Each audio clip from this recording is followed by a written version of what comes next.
So there's a problem that or type-based balance system.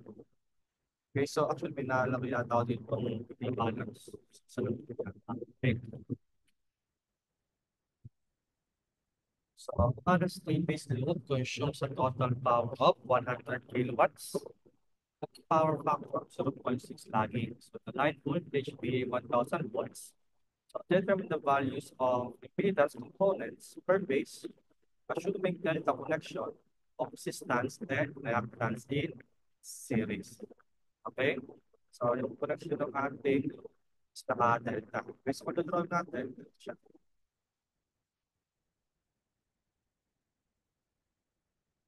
Kung natin yung impedance niya, so given naman yung power, which is equals to 100 kilowatts.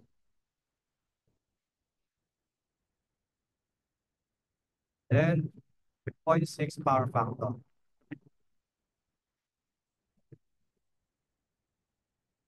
Okay? So line voltage natin, so given as 1,000 volts. So pinapakuha sa atin sa impedance. So discard dito kapag impedance yung pinapakuha. So yung ating formula gagamitin na lang is yun sa apparent power. So given yung voltage sa impedance, so we have 3. So P base square over C conjugate. Okay? So kailangan natin dito is the apparent power. So given yung ating real power, average power, so by power triangle, okay? So dito natin. So from this, pwede natin pa-convert yung true power natin sa apparent based by cosine. So we have PF na lang kasi yung given. So cosine theta is equals to so, true power over apparent power. So given sa atin si power factor, so from this, so S total natin is true power divided by the power factor. Okay, so cosine theta is power factor then. So from this, pwede natin si S total. So S total, so we have 100 kilowatts, so divided by 0.6. Okay, so we have 100 divided by 0.6. We have 166.67.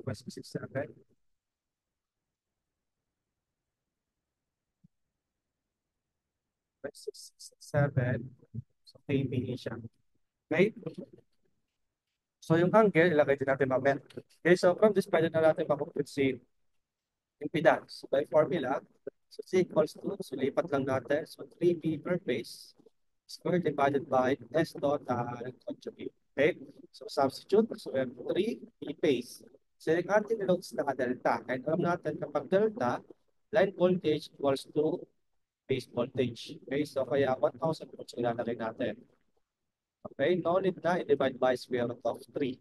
Okay? So at the random so all over, so we have 166.667 at an angle of, so arc cosine, so naka-conjugate tayo sa negative, arc cosine na 0.6. Pero ito ay multiply pa natin ng 1,000. Okay?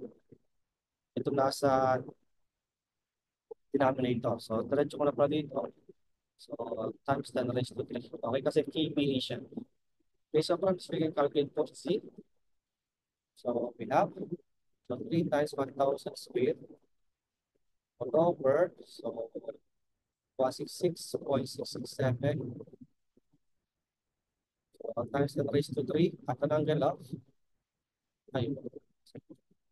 Okay, so 3 times 1,000 squared over, so we have 166.667 times 10 raised to 3 at an angle of, so negative arc cosine ng 0.6.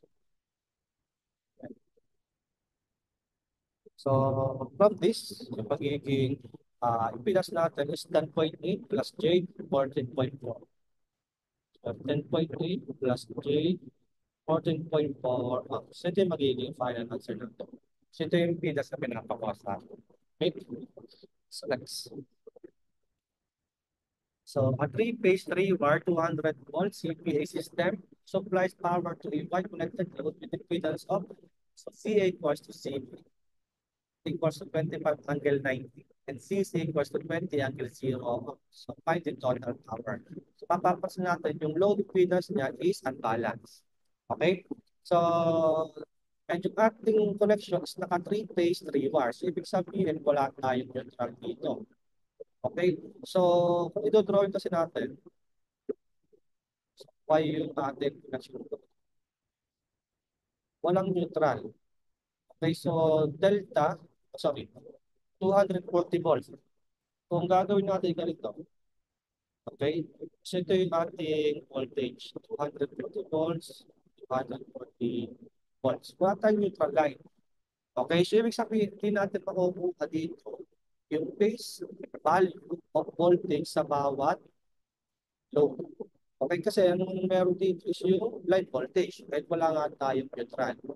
Okay? So, gagawin lang natin dito is either mag-mesh analysis o kaya itong ating Y connection, i-convert natin sa delta.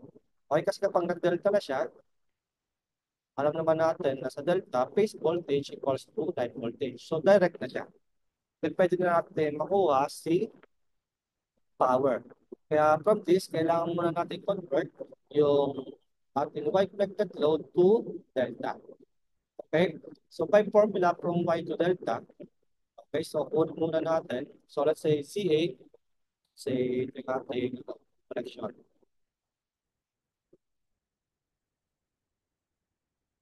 Okay, so ito si CA, CB, DC. Okay, kunin natin yung magiging yung impedance niya. Okay, so by conversion from Y to delta. Okay, so let's say ito C1, C2, C3. Okay, so Y to delta. So kunin muna natin si C1. So C1 is equals to, so yung ating formula is summation of the product of two impedances. Okay, so we have so 25. So actually 25 angle 90 para mas mabilis tayo. Dapat susulat. So 25 angle 90 is also equals to J25. Okay, so like na lang sa J25. Okay, so we have J25. So times so J25 then plus so J25 tapos sa kabila so 20. Okay, so plus so 20 so sa kabilang J25.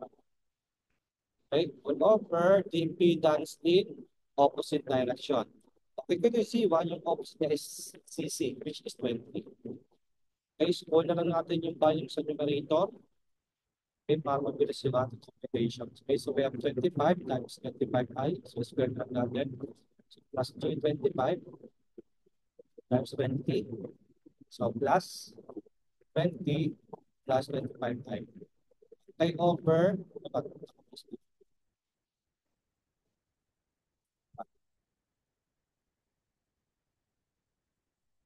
20. Okay, so we have negative 31.25 plus J50. Negative 31.25 plus J50. Okay, so naman natin sa C2. Okay, so babaguhin ko na lang yung denominator para mas mabilis tayo. So parehas naman silang J25. Okay, so we have J25. So si C2, same siya nung kay C3. Okay, parehas kasi J25. So 40 plus J25. 40 plus J25 and also sa C3, kasi opposite niya is yung CB. CB is also J19. J25. Okay, so ibig sabihin same na silang value. 40 plus J25. Okay, so ito yung magiging bagong impedance natin in delta connection. Okay, so nandito yung ating 240 volts. Then ito na yung magiging impedance natin. Direct natin ma-compute dito yung power. Diba? So by formula, so tatlo siya, so unbalanced. So isa-isa natin. Okay, so as total natin will be, so B square, so B base square over impedance. So impedance 1 plus B base square over impedance 2 plus B base square over impedance 3. Okay, so conjugate lahat yan. Conjugate. Okay, so we have yung ating base voltage is yung 240 volts. Naka-delta, kaya equal siya sa slide. Okay, so 240 squared divided by Z1. So negative 31.25. So conjugate minus J50 plus so 240 squared all over C2. So we have 40 minus J, 25, and plus, so 240 squared divided by 40 minus J, 25. Okay, so from this, we can calculate for S total. So, kailangan natin sa total power. So, sa pamimili kasi naka-real power siya. So, dapat naka in terms of uh,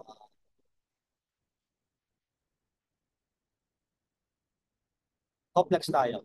Okay? So, dapat rectangular form yung mag-isang natin. Okay, so we have 240 squared over, so negative 31.25 minus J15.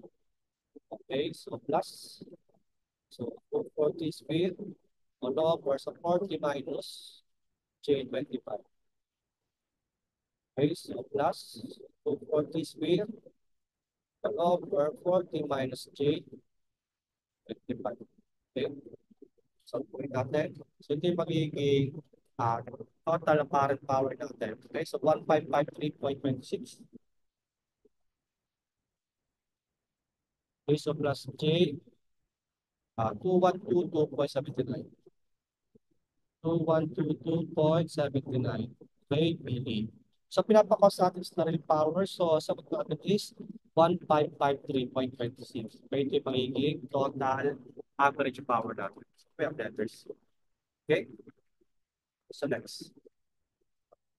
Okay, so 132 kilovolt line, three-phase system delivers 70.7 MVA of imbalance delta connected load of a power factor of 70.7%. Determine the reactance necessary to attain unity power factor. Okay, so by formula, pwede natin makapit yung QC o yung capacitor na ipaparal natin sa system para correct natin yung power factor into unity. Okay, so we have QC equals to total power by tangent theta Q. Sorry, tangent theta all minus tangent theta Q. All minus tangent theta Q. Okay? So total power natin, so wala directly na given. Pero given tayo ng S total. Okay, given naman yung power factor niya. So by power triangle, okay, so theta PT. Okay, so ulit natin. So we have cosine theta equals to power factor equals to PT over ST. So para makikita natin total power, so we have ST multiplied by the power factor. Okay, so yan. So ito yung ating oil, power factor, oil, power factor angle, then ito yung unity. Kahit alam naman natin kapag unity yung ating power factor, yung angle natin is 0. Okay? Okay, so from this, so, diretso na natin. So total power natin, so 17.7 MPa. So times 10 raised to 6. Multiply by the power factor of 0.707. Okay, so diretso ko na para sa PT. So multiply by tangent theta all. Okay, so 70.7, data natin dito is, so parang sa is arc cosine 0.7%. So we have 45. Okay, so tangent 45 minus tangent theta u.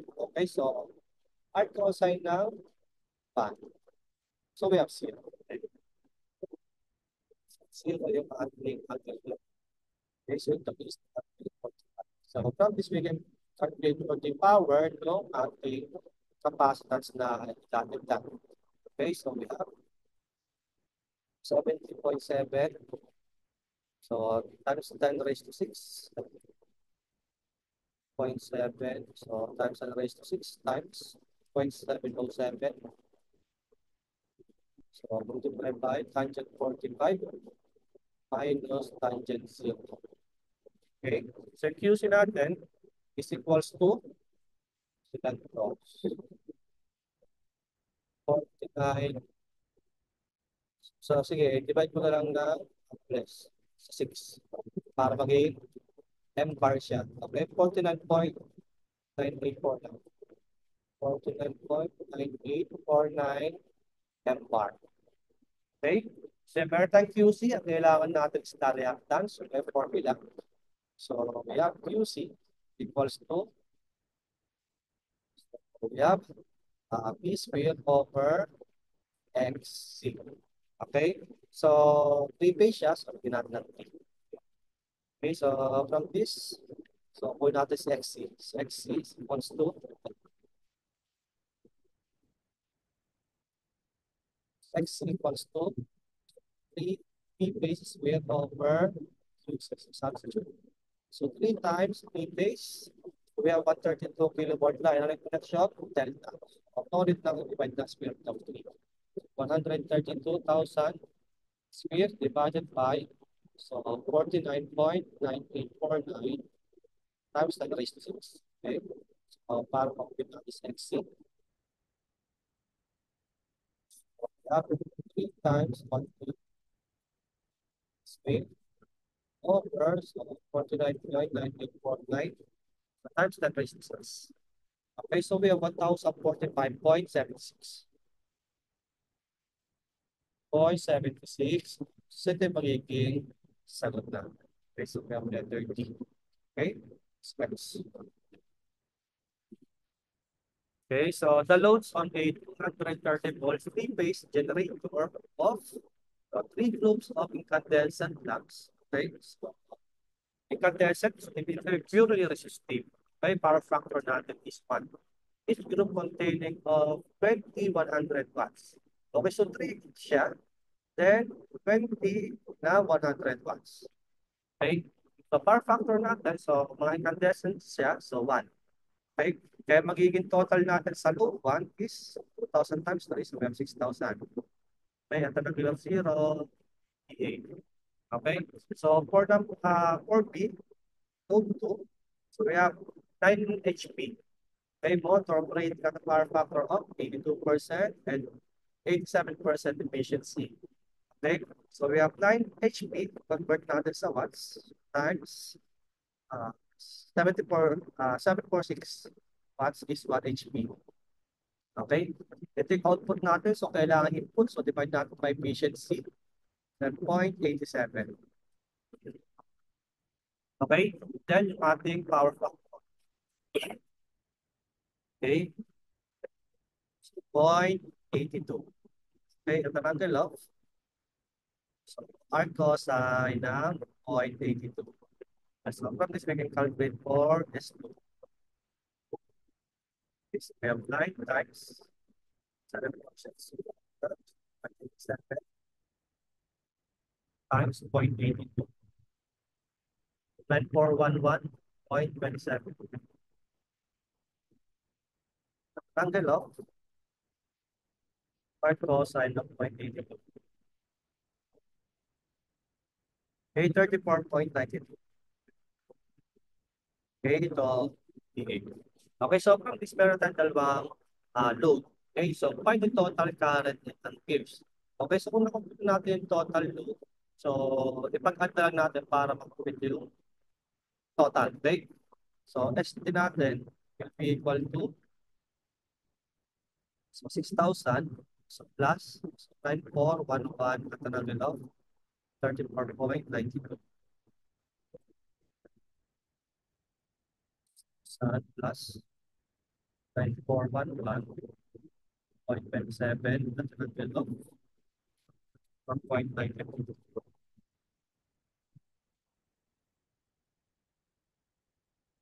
4736.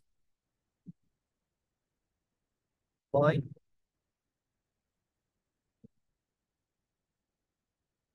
807. An angle of 21.44.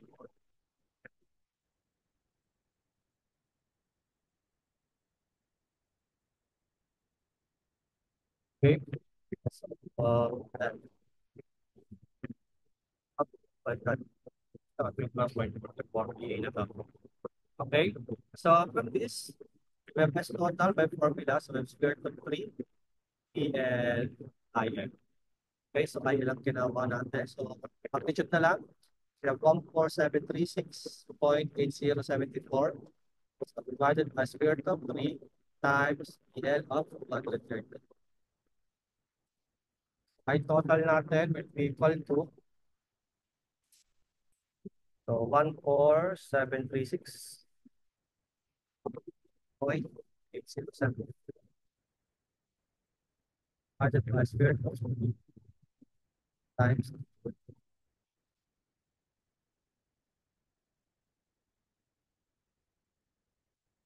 So we have 36.993.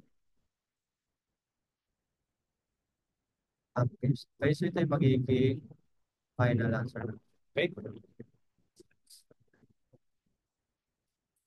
Yeah, so 400 volts, 50 hertz, three-phase balance source supplied power to a star-connected load whose rating is 12 square root of 3 kVA. Okay, so we have 12 square root of 3 okay, kVA at a power factor of 0.3 lagi. Okay, so the rating in kVAR of delta connected capacitive in power bank necessary to bring the power factor to unity is so QC ang ating kukunin. Okay? So, kunin muna natin dito agad yung true power. Okay? So, by formula, PT is S multiplied by R factor. Square root of 3 times 0.8.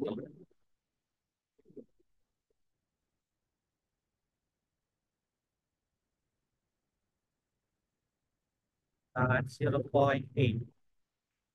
Okay, so 12 plus 16.6277. Okay, so ito in terms of kilowatt. Okay, so by formula, so QC equals to, so PT, so tangent theta all minus tangent theta nu. Okay, so theta all, so 0.8. So yung angle natin dyan is 36.8699. Okay, so solve natin. So we have 16.6277 kilowatt. So sige, lagay na natin times ng raised to 3. So multiply by tangent theta all. So tangent 36.8699 minus tangent 0. Okay, so using natin will be equal to answer times 1,000 by tangent that's 6.8699. So minus tangent 0. Okay, so in terms of kilo, so divide natin ng 1,000 with 1.47 kbar. Kilo bar. Kasi ito magiging final answer natin. Okay? So yan. Okay, so next. So a balanced delta connected load consisting of the pure resistance of 18 ohms per phase in parallel with a purely resistive point connected load of 12 ohms per phase.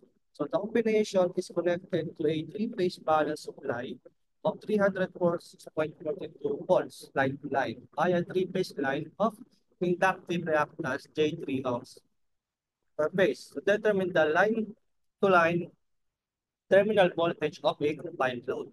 Okay? Kumbaga, meron tayong dalawang may naka-parallel na load. Yung una is sige, may line impedance tayo na J3. Okay?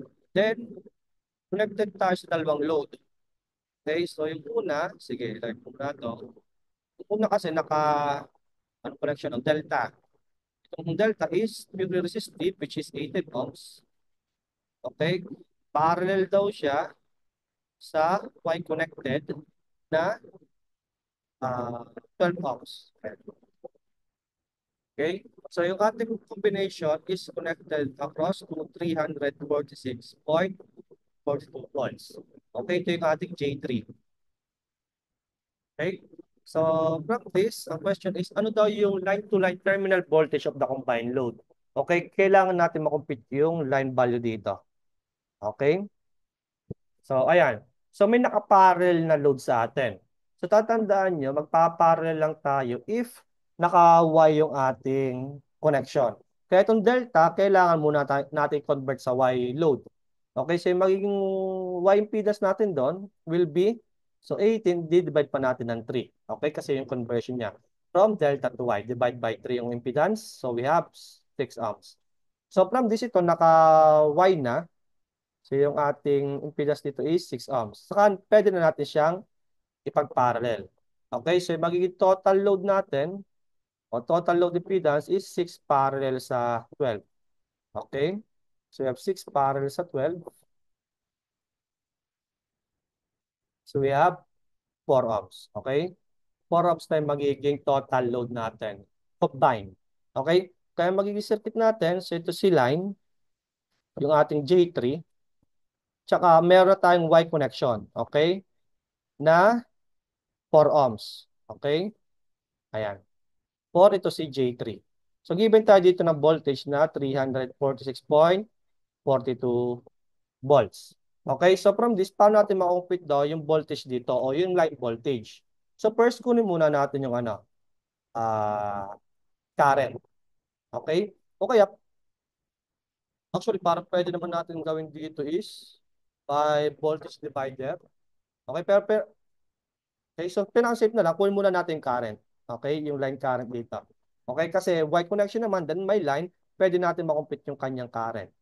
Okay, so we have, so line current natin, IL. So we have per phase value dapat yung voltage natin. So 346.42 divide natin na square root of 3 all over the total impedance. So J3 sa kapos, we have 4 plus J3. Okay, so IL natin will be equal to so 346.42 divide natin na square root of 3 all over 4 plus J3. Okay, so we have 32 minus J24 amperes. Ay, may current na tayong dumaloy. So from this, ang kailangan natin is yung BL. So gawin lang natin, kunin natin yung voltage dito sa J3, then ima-minus natin sa total. Okay? So para mangyayari, yung magiging load voltage natin, so BL per phase, okay, B load, okay, per phase pa lang siya. So we have yung ating 346.42 dapat naka per phase. Okay? So, divide natin na square root of 3. Ima-minus natin yung voltage dito sa line. Okay? So, paano makukuha yung voltage sa line? So, we have yung kanyang impedance. So, J3 times yung current na dumali, which is 32 minus J20. Okay? Times J24. Okay, so ito, load voltage per phase pa lang. Okay? So, saka natin mo multiply na square root of 3. Okay, so we have 346.42 over square root of 3. So minus, so yung ating line current multiplied by J3. Okay? Okay, ito yun. Okay, so 128 minus J96. Okay, para makompute yung line-to-line voltage sa load. Okay, so we have square root of 3 times 128 minus J96. Okay, so mag-check na lang. So answer times square root of 3, polar form tayo. Okay, so we have 277.136. 277.136 volts. Okay, so ito yung magiging final answer natin. Okay?